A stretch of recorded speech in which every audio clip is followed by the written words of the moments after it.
Kanchipuram Perumal silks వారి నేటి గీతా శ్లోకం. భగవద్గీతలో ఉన్న 18 అధ్యాయాలు, 18 యోగాలలో 13 నుండి 18 వరకు ఉన్న అధ్యాయాలను జ్ఞానషట్కము అంటారు. దీనిలో 18వ అధ్యాయం మోక్ష సన్యాస యోగము. ఈరోజు మన వీడియోలో మోక్ష సన్యాస యోగములోని శ్లోకాలను, వాటి తాత్పర్యాలను తెలుసుకుందాము.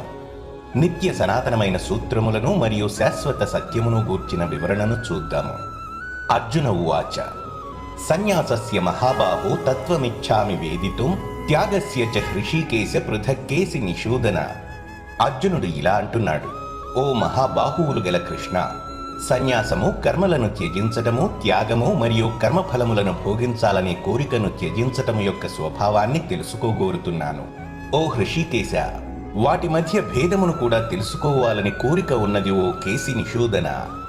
అర్జునుడు శ్రీకృష్ణుడిని కేసి నిషూదన అని సంబోధించాడు. అంటే కేసి అనే రాక్షసుడిని సంహరించినవాడా అని అర్థం. ఒక భయంకరమైన గుర్రం రూపంలో వచ్చి వ్రజభూమిలో ఉత్పాతం సృష్టించిన కేసి అనే రాక్షసుడిని తన భూలోక దివ్య లీలలతో శ్రీకృష్ణుడు సంహరించాడు.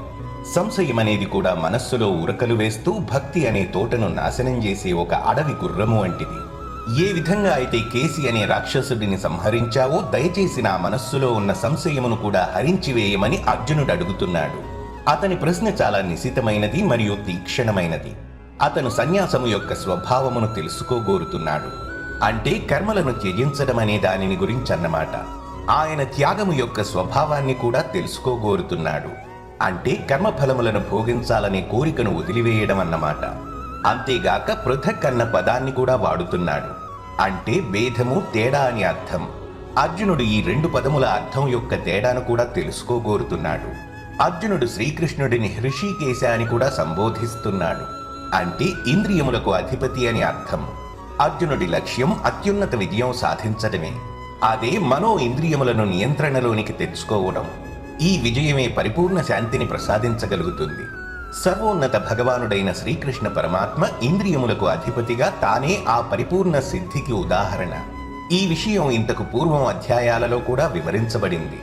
శ్రీకృష్ణుడు సన్యాసం గురించి గత అధ్యాయాలలో వివరించాడు గాని ఇక్కడ ఈ విషయమును ఇంకొక కోణంలో నుండి వివరిస్తున్నాడు. ఒకే సత్యము తాను చాలా దృక్కోణముల నుండి వివరింపబడటానికి వెసులుబాటు ఇస్తుంది. అలాగే ప్రతి ఒక్క కోణము తనదైన ప్రత్యేక వివరణను మనకు అందిస్తుంది. ప్రతి ఒక్క అధ్యాయము ఒక ప్రత్యేక యోగంగా చెప్పబడింది. అదే సమయంలో 18వ అధ్యాయం వీటన్నింటి సారాంశంగా పరిగణించబడుతుంది. ఈ అధ్యాయంలో శ్రీకృష్ణుడు పూర్వపు 17 అధ్యాయాలలో చెప్పబడిన నిత్య సనాతనమైన సూత్రములను మరియు శాశ్వత సత్యమును క్లుప్తంగా సంగ్రహించి చెప్పి వాటన్నింటి యొక్క క్రోడీకరించిన సంగ్రహమును ధృవీకరిస్తున్నాడు.